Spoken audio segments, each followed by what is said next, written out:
Se você não se arrepia com essa música, tem alguma coisa de errado com você. Brincadeiras à parte, uau! Vivemos para ver esse clássico de 94 sendo repaginado agora, ó, nessa altura do campeonato em 2026. Se você estava numa caverna, ou caso você não seja desse universo e não estava sabendo, agora, dia 20 de maio, o Bruce Dickinson lançou o clipe dessa música, né? Então ele regravou essa música, e não somente a música em si, mas também um novo videoclipe. E querendo ou não, Tears of the Dragon foi uma das músicas mais aclamadas do álbum Balls to Picasso, que o Bruce Dickinson lançou em 94, um ano depois de ter saído do Iron Maiden. E digamos que essa música pode ter a ver com isso, eu não sei, vou te contar no final do vídeo. E aí mais pra frente o Bruce Dickinson voltou pro Iron Maiden e estamos esperando chegar, né, as datas da turnê deles no Brasil.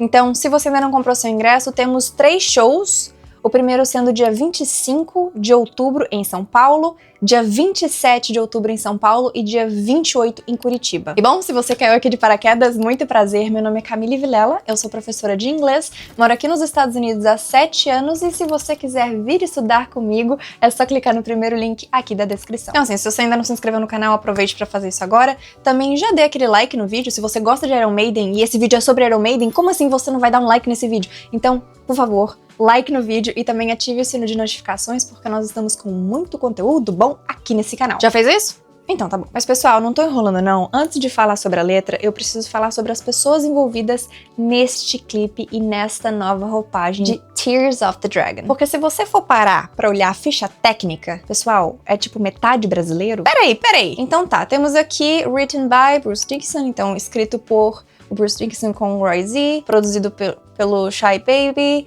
New Guitars gravado pelo Philip Sludge. E aí começa Arrangements, Keys and Programming, Antônio Teoli. Gente, é nossa amiga aqui de casa. Já tô aqui esses dias. Também temos Produced, Remixed and Mastered by Brendan Duffy. Ele não é brasileiro, mas é casada com uma brasileira, também é amigo nosso. E temos mais 2 amigos aqui, na verdade mais 3. Directed by Léo Liberti, que inclusive fez alguns clipes do Angra. E o Toninho, gente, Antoine de Montremy. Não sei se é assim que fala o sobrenome do Toninho, mas enfim, brasileiros envolvidos nessa produção internacional que está, eu acho, concorrendo a 11 prêmios diferentes, ou já ganhou 11 prêmios diferentes. Não sei direito, mas isso é pra gente pensar o que o inglês pode fazer na nossa vida. Claro que nós precisamos ser pessoas competentes naquilo que a gente se propõe a fazer profissionalmente na vida, mas se não fala inglês não tem comunicação. Imagina o Bruce Dickinson ligando pro Toninho e pro Teoli e pro Léo e o pessoal não conseguindo se comunicar. Tem como? Não tem como. Então vamos falar inglês? Vamos. Ah, e também tem aqui Production Manager, que é o Rafael Pensado, que inclusive também trabalhava com Megadeth. Então assim, a lista não está fraca. Nós temos a orquestra, que, pelo que eu entendi, também é brasileira, e a dançarina do clipe, que é a Renata Bardazzi. Então, assim, brasileiros pelo mundo falando inglês e produzindo arte e ganhando prêmio. Tá, vamos pra música. Provavelmente você já sabe cantar essa música de cor, eu sei cantar essa música de cor, a gente se emociona demais, principalmente quando volta no segundo verso, é uma loucura. Mas tem muito inglês que a gente pode aprender aqui. Então, bora conferir? For too long now, there were secrets in my mind. For too long now, there were things I should have said. Então, for too long now é por muito tempo. Então, até agora eu passei muito tempo. For too long now, there were secrets in my mind. Então, haviam secrets, segredos, in my mind. Então, olhem só que interessante. There were é o que a gente vai usar para descrever coisas, que elas existem, que elas existiam. Só que there were está no passado e está no plural, porque é mais de um segredo, né? Olha aí. There were secrets in my mind. Então, haviam segredos na minha mente. Então, por isso, there were. Se não seria there was. There was one secret in my mind. Mas não é isso. There were. Ok? E ele repete, for too long now, por muito tempo. There were things I should have said. There were things I should have said. Então, haviam coisas, mesma estrutura. There were things eu, should have said. Deveria ter dito. Então, a gente tem uma contração do aí, que é o have. I should have said, que eu deveria ter dito. Se você não tem familiaridade com esse have, com essa contração aí, a gente tá falando do tempo perfeito, tá? O presente perfeito no inglês, e tem aula aqui no canal, eu vou deixar linkado aqui pra vocês, caso vocês não conheçam. In the darkness, I was stumbling for the door. In the darkness. In the darkness. In the darkness é na escuridão. Então, dark é escuro. Mas quando a gente adiciona esse ness, ele deixa de ser uma característica, escuro, para ser uma coisa, a escuridão, ou seja, um substantivo, um noun, ok? Então, in the darkness, na escuridão, veja o in the darkness, in my mind. In the darkness, I was stumbling for the door. E o que é stumbling? Porque é meio esquisita essa palavra, né? To stumble é quando você tropeça. Então é como se ele estivesse no escuro, tropeçando em coisas, procurando pela porta. A gente pode associar esse tropeçar com cometendo erros ou tendo dificuldades de encontrar uma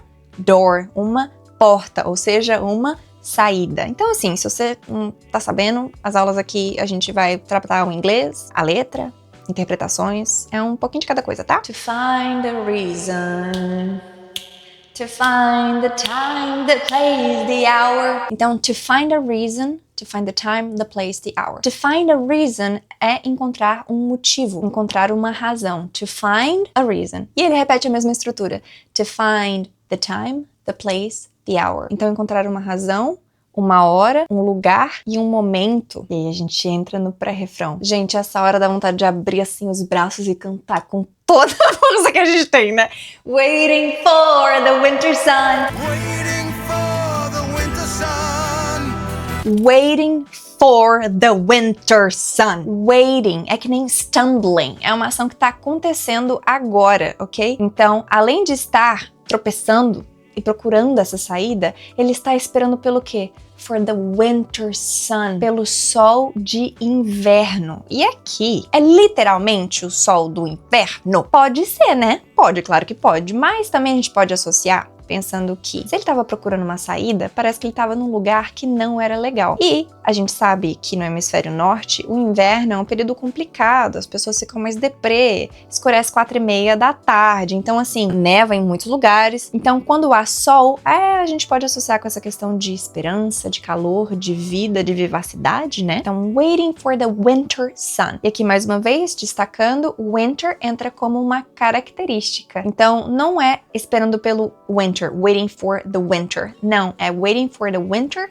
sun. Winter é uma característica nesse caso. É o sol de inverno, tá bom? E não inverno-sol. Sol de inverno. A característica vem antes do que a gente está descrevendo. And the cold light of day. E a luz fria da manhã. Algo que desperta, né? Cold light of day. The misty ghost of childhood fears. Misty ghosts. Olha aí quantas coisas a gente está descrevendo, né? Não é só ghosts, que são fantasmas, mas são misty ghosts. E misty vem de mist, que é névoa. Então, misty é algo nebuloso, algo que não é muito certo, algo que não tem uma definição exata. Então, fantasmas nebulosos of childhood fears. Of childhood. Childhood é a infância, mas são fears. Então, são os medos da infância. E isso que é legal, né? Porque no inglês nós temos essa soma de palavras que nem child, que é criança, e hood, que dá essa sensação de período, né? Então, childhood, a infância, os medos da infância, ok? Então, waiting for the winter sun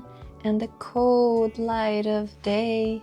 The misty ghosts of childhood fears. The pressure is building and I can't stay away. Então, the pressure is building. Olha aqui outra ação que está acontecendo agora. The pressure, a pressão, is building, está crescendo, está aumentando. And I can't stay away. Ou seja, e eu não posso estar longe, ficar longe, me afastar dessa situação, basicamente. Não dá pra fugir destes fantasmas da infância. E aqui, mais uma vez, ele pode sim estar falando sobre inseguranças ou medos que ele tinha na infância, mas ele também pode simplesmente estar falando de um período onde ele não tinha tanta maturidade ao mesmo tempo. Nós estamos aqui pensando juntos e vocês vão colocando aqui embaixo o que vocês estão pensando também, tá bom? E aí, entramos no refrão.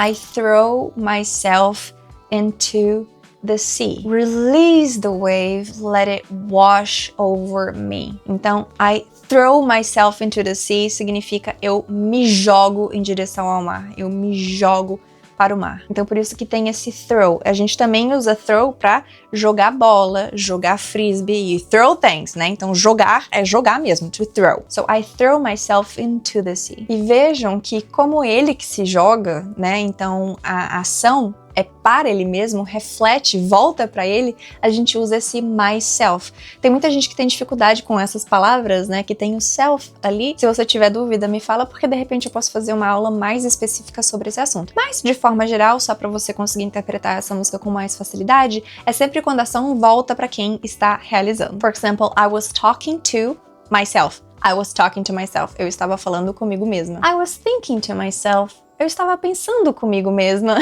You know? Você já sabia que o myself, yourself, herself, himself, themselves, ourselves era usado dessa maneira? Então comenta aqui que eu quero saber. Outra questão importante aqui é a pronúncia de sea. So, I throw myself into the sea. Ok? A gente não fala sea. Sim, a palavra pode terminar com a letra A, mas esse A não vai ser pronunciado. Release the wave, let it wash over me. Então, solte a onda, deixe que ela me lave, deixe que ela me renove. Então, esse wash over é deixe que ela caia sobre mim, deixe que ela quebre em mim. To face the fear I once believed. To face the fear I once believed. Então, para encarar o medo que um dia eu acreditei. To face the fear. Então, face não é só o nosso rosto, não é só face de Facebook, mas também é uma ação. Encarar. You have to face it. You have to deal with it. You have to tackle it, ok? To face,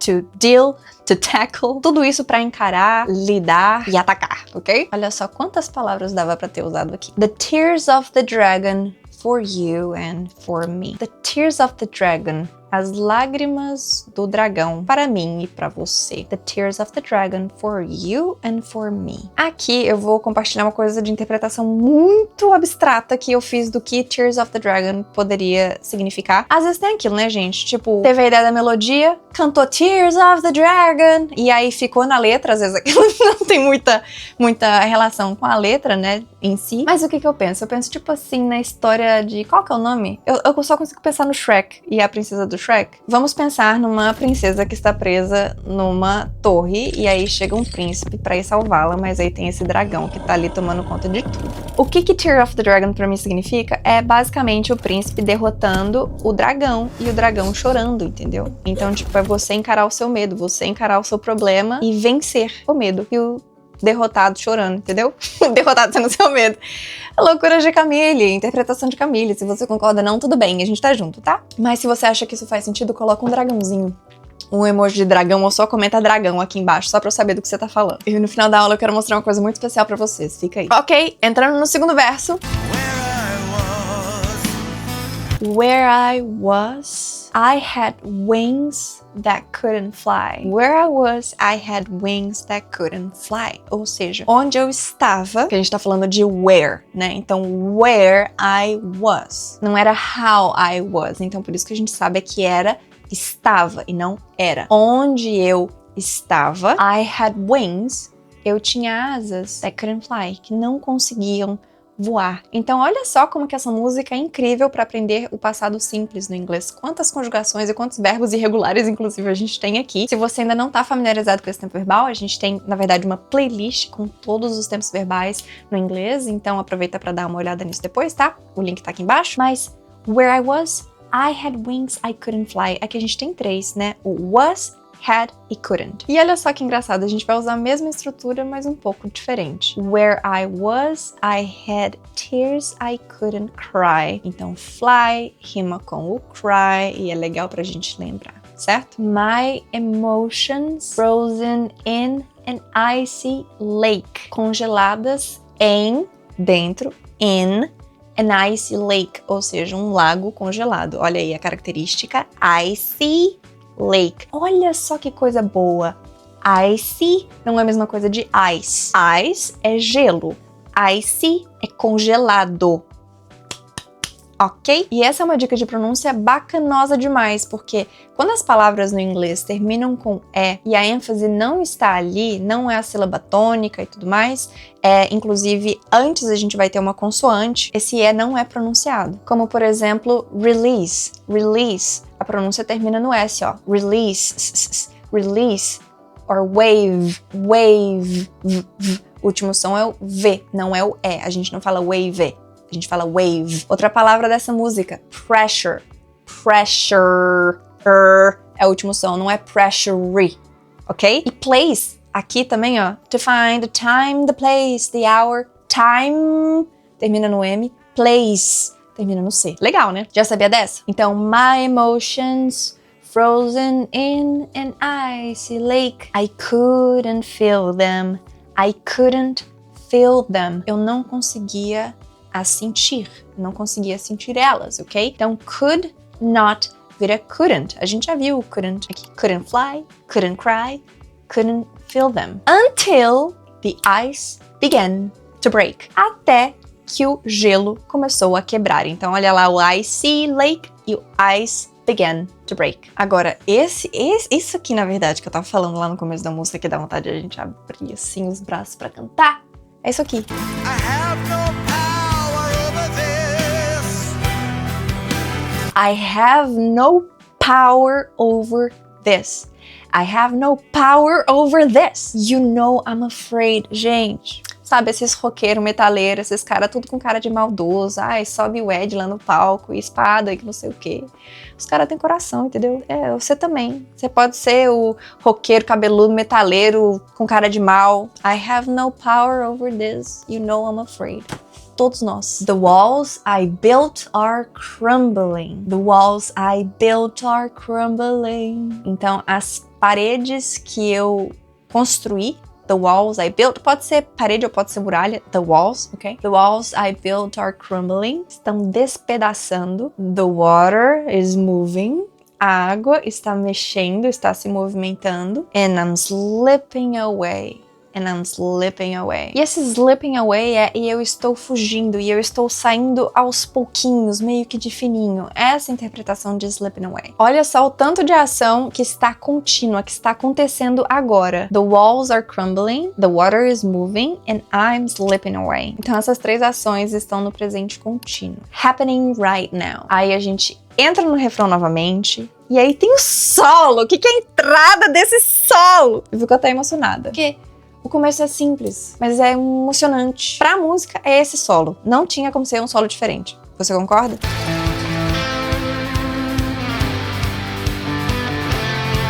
Enfim, solo de 50 horas, do jeito que a gente gosta e do jeito que tem que ser pra essa música. E aí a gente volta pra parte mais diferente da letra. Slowly I awake. Slowly I awake. Slowly I rise. Ou seja, slowly, de forma bem devagar. I awake. I awake é eu desperto. E aqui é importante a gente saber a diferença de awake para wake up. Wake up é quando a gente acorda, quando a gente estava dormindo. Ah lá, dormiu, you were sleeping, and then you wake up when it's time to live. Agora, o awake é você despertar. Você não necessariamente tinha que estar dormindo para despertar. Pode ser, inclusive, de forma mais intangível, como é o caso dessa música. É mais emocional, né? Então ele despertou. O emocional, a parte emocional despertou. And slowly I rise. E devagar eu me levanto. E ele repete. The walls I built are crumbling. The water is moving and I'm slipping away. Enfim, temos o refrão novamente. E a música acaba. Aposto que você nunca mais vai ouvir essa música do mesmo jeito, mas eu quero te convidar para uma reflexão. Do que será que essa música está falando? Estamos falando de muralhas e paredes que despedaçam? Estamos falando da água se mexendo, do gelo quebrando? Estamos falando de medos da infância? Pode ser. Mas a gente também pode interpretar de algumas outras maneiras. E assim, eu acho que ficou muito claro pra gente, né, pensando na letra de forma não tão tangível, que na verdade ele tá falando sobre pisar num lugar desconhecido, encarar uma coisa que não faz parte do que você tá acostumado. Até porque tem tudo a ver com a saída dele do Iron Maiden, e ele até fala dessas questões emocionais de tipo assim, ele estava num lugar que ele não podia voar, ele estava num lugar que ele não podia chorar, ou seja, é como se fosse talvez uma agenda muito fechada, que os compromissos fossem muito certos e não dava muito tempo de se respirar, de viver, de sofrer pelas coisas da vida, né? Até no refrão, quando ele fala I throw myself into the sea, release the wave, let it wash over me. Nesse sentido de tipo assim, não sei o que tá acontecendo, mas bora. Aí ele se joga no desconhecido. E aí no final, quando ele diz I have no power over this, ele assume que ele não tem controle do que inclusive é conhecido, do que é conhecido e do desconhecido. Então ele simplesmente vai agarrar essa oportunidade e se jogar nela, mesmo que ele não tenha controle de nada. Aí isso aluga uma cobertura, aluga tudo na nossa cabeça, porque a letra é dele, mas você podia ter escrito. E pessoalmente é muito emocionante falar dessa música, porque eu tocava com a minha banda, sim! E era muito legal. A Erika Mota, minha amiga, que também é professora de guitarra, se você tá precisando de professora de guitarra, manda uma mensagem pra ela lá no Instagram, vou deixar o Instagram dela aqui embaixo também. Ela que fazia a intro, ela que fazia o solo, eu ficava só na base, só na curtição. Ela que pegava o B.O. Mas era uma música que eu gostava muito de tocar, principalmente quando entrava no solo e aquela base bem... Adoro. E o que eu queria mostrar pra vocês é isso aqui, ó. Peraí, lembram dela? Então, ela ainda tá aqui em casa. Estamos ganhando! Por enquanto, o marido não levou ainda pro estúdio, então, obrigada pelo seu voto. Obrigada, você que deixou o seu voto no vídeo passado, anterior. Tá funcionando. Agora me diz, qual que é a próxima música que eu tenho que trazer aqui pro canal? Pode ser do Bruce, pode ser, inclusive, do Adrian Smith, né? Que tem um projetinho dele aí com um cara, tipo assim, um cara meia boca, só que não. O Rich Kotzen, que inclusive meu marido também toca bateria nessa música, aqui, ó. Posso trazer música do Smith Kotzen, ou pode ser outra também, do Iron Maiden. Enfim, vocês escolhem. Então deixa o seu comentário aqui embaixo e eu espero te ver no próximo vídeo. Mas antes de ir embora, se inscreva aqui no canal, deixa o seu like e também deixa o seu comentário. O que você aprendeu de novo com esse vídeo, se foi útil, se foi bacana pra você assistir essa aula. E também me diz se agora quando você for cantar essa música, se vai ser diferente, beleza? É isso, guys. Thank you so much for joining me today and I hope to see you in the next one. Bye! Para ver este clássico de... Plástico. Mamãe ligando. Dá oi pro meu canal do YouTube. Oi, canal do YouTube.